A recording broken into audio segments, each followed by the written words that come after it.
Yeah, I absolutely love that conversation. Love the inspiration coming through there. And hopefully this next topic can inspire you to make some change. Yeah. With us right now, it is Zethu Ngola, the content creator with over 260,000 TikTok followers. Yes, credentials are coming through indeed.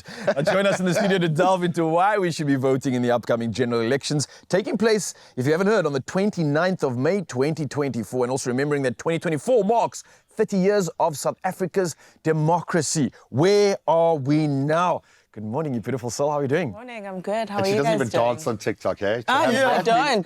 That's even more impressive to me. That's exactly That's 50 million in the real world, you know? Words only. Oh, girl, this is a difficult one. I mean, we've been talking non-stop since you sat down on that couch because this affects all of us. Yeah. It affects every South African, and we're feeling pretty disaffected. I think most of us are feeling like we're living in two different countries on the same piece of land. Maybe the world is feeling a bit like that right now. Polarized, hectic, intense, and this seems to be pushing young voters, most heartbreakingly, just away from the system.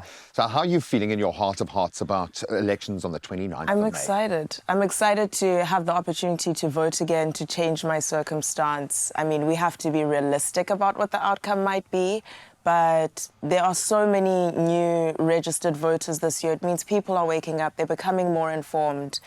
People are having more of these discussions online with their family, with their friends. You're seeing more memes of hide your ID books from your grannies, which you shouldn't. But it's people, yeah. People are coming to the understanding of the importance of something like this. And I think sooner rather than later, some serious change is going to happen on a national leadership level. Yeah. Well, I think it also speaks to people. I'm amazed, and this speaks to religion, spirituality, to politics, to history. Young people are going and researching for themselves. Absolutely. They're going back, they're looking at videos of Steve Biko making a speech to make their own choice about something, which is very, very powerful to me, man. Yeah. Why, though, when you mention the fact that it is important, for those that aren't aware of this importance, why is it so important to vote, especially when we're considering our youth, some of the young people that are coming into these informed decision-making positions and obviously ones that can create change? Why is it so important for them to get involved in this one right now? Because it affects every single one of us on a daily basis. If you're not getting service delivery, if your municipality is going down in flames, if you are facing unemployment, if you are struggling to essentially survive, voting is about creating a path for yourself in the future for economic sustainability, job development, and improved country. We live in one of the most beautiful cities in the world. We were voted, Cape Town was voted the most beautiful city in the world last year or the year before, but people arrive here. There's no electricity. There is a 40% unemployment rate. Everybody is struggling. Everyone is happy in general. I mean, we all have each other. You know how South Africans are. We are sustaining, girl. We are sustaining. We are sustaining. And this is, I get so frustrated about the putting word. The ability in it is. That's our superpower, is just to sustain. Yes. Because that's how we wired. Yeah. We find a way. And I think we're proving it in pockets. In sport, we are seeing it. We are seeing how much power there is here. We could be Wakanda. We really could be. We're winning at everything except for the governance of the country. And that's where the team, which is us, have to step in. So how do we fight back push back against this apathy? So it's difficult, right? Because look at just how South Africa behaves when it's going to be a public holiday. So voter apathy takes many forms. You get the form where people feel like their political decision doesn't matter, them voting doesn't matter. It's not going to change. I voted last time, nothing changed. So those are exactly, and those are usually the most impoverished, most vulnerable people because they're not getting the basic necessities and human rights to actually live wherever they're living. So there is no investment for them in the future. Then you get apathy of people who are completely in the dark about who to vote for. You know, we're living in one hell. They don't want to move to another fresh hell. So they would rather stay in the comfort zone of corruption and mess that they know versus give someone else a chance under assumption. Then there's the apathy that I think affects a lot of young people. as a byproduct of a public holiday, which is the 29th of May is a public holiday. The 28th of May, the bars are full, the clubs are full, the streets, are open air. So you have people who have registered to vote, but they make a typical pre-public holiday decision of going out, and then the last thing you want to do when you wake up the next morning after being out all night is go stand in a line for hours and hours. And then you get people who weren't that invested in it, but due to the weather conditions where they are voting or where their station is, I've seen people just leave the line. How about we reverse that? We have the public holiday after the voting day, and you can only get into the clubs and the bars if you've got your stamp, girl. I'm gonna publicize my voting station and do my first ever meet and greet. I'll be like, come to this voting station, XYZ, let's take some photos. Oh, that's fantastic. Listen, so I think for a lot of us, maybe you've piqued the interest of some voters that were disinterested right now, and maybe they actually realize that, okay, I can possibly make a change. I can possibly make an impact here. How would you advise a voter to go about doing their thing when it comes to the 29th of May? Tips, advice, should they be doing any research? What sort of mindset should they be in when making this big decision? Yes. I think first and foremost, you need to be open-minded.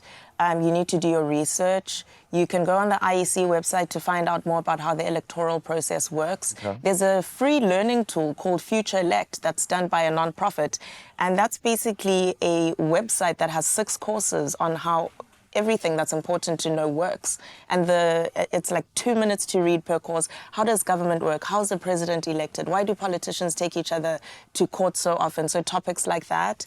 You can also look up the manifestos of each political party. They're going to be releasing some are already out. So with that manifesto, they're telling you what their themes are for the year. It's their ad campaign. It's the baby, I've arrived. And this is why you should vote for me. Okay. And I would add to that, to the politicians, please don't politic too much, because I think that is often what puts us off, is when we see the nonsense happening around, and we can from our seat identify, okay, they're just trying to drum up sensation, they're trying to create, whatever momentum. We get that, but for a lot of people, that's polarizing, it's triggering, and we just step back. People just step back, especially young people with what's going on in the world. So politicians, please behave yourself as we build into this, and let's focus on the good stuff. And I love the fact that you're prompting people to go out there and do your own research. Yes, absolutely. So important. Do you think this is the one? You mentioned that this could possibly see a shift at the very highest level, for whatever that means. Yeah.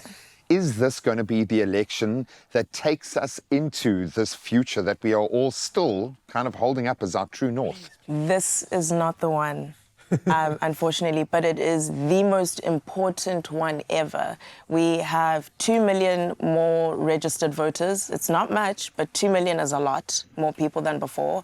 There is a lot of unhappiness that's felt on every single level by people, especially young people, creative people, people who are sustaining the economy, contributing to tax, new to the workforce, who have had enough. A lot of people now realize that they can't just stand by and take it, or when they see what's going on in the country, they feel uncomfortable to not have the power to do something. This is your power, this is your time.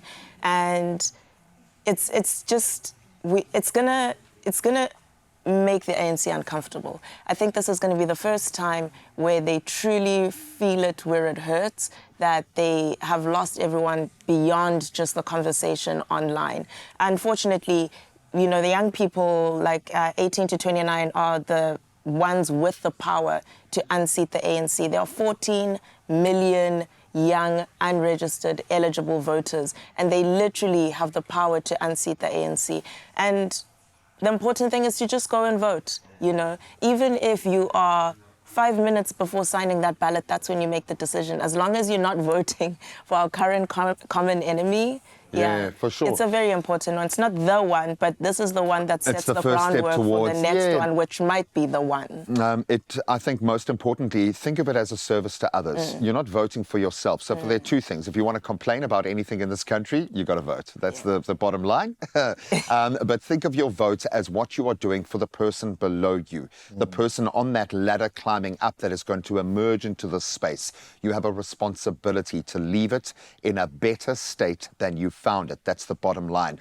So let's celebrate 30 years of South Africa's democracy by doing what the whole point was and making your voice heard and really have your say when we go to the polls, which, as I say, it even gives me goosebumps because I remember 1994 and the start of this journey. At that point, the 29th of May is when you have an opportunity to literally put your hand up and put your mark down. So don't waste this opportunity. It is, in fact, our responsibility. Yeah. Well, Zet is still going to be sticking around with us for the rest of the day and diving into some more conversation. So I want to thank you for that this morning. But I want to thank you, Mzansi, because a lot of entries have been coming through for a big competition where we get to reveal another winner of 2,000 Rand. So you definitely want to stick around for that. And as you heard, we're going to be putting these bodies to the paces. We're also going to be educating you on how to hydrate ahead of that incredible race taking place this weekend. It's the Cape Town August Tour. Well, it's happening this weekend. It's a big one. It's something you want to get involved in, and we've got tips to make it that much easier. See you after this.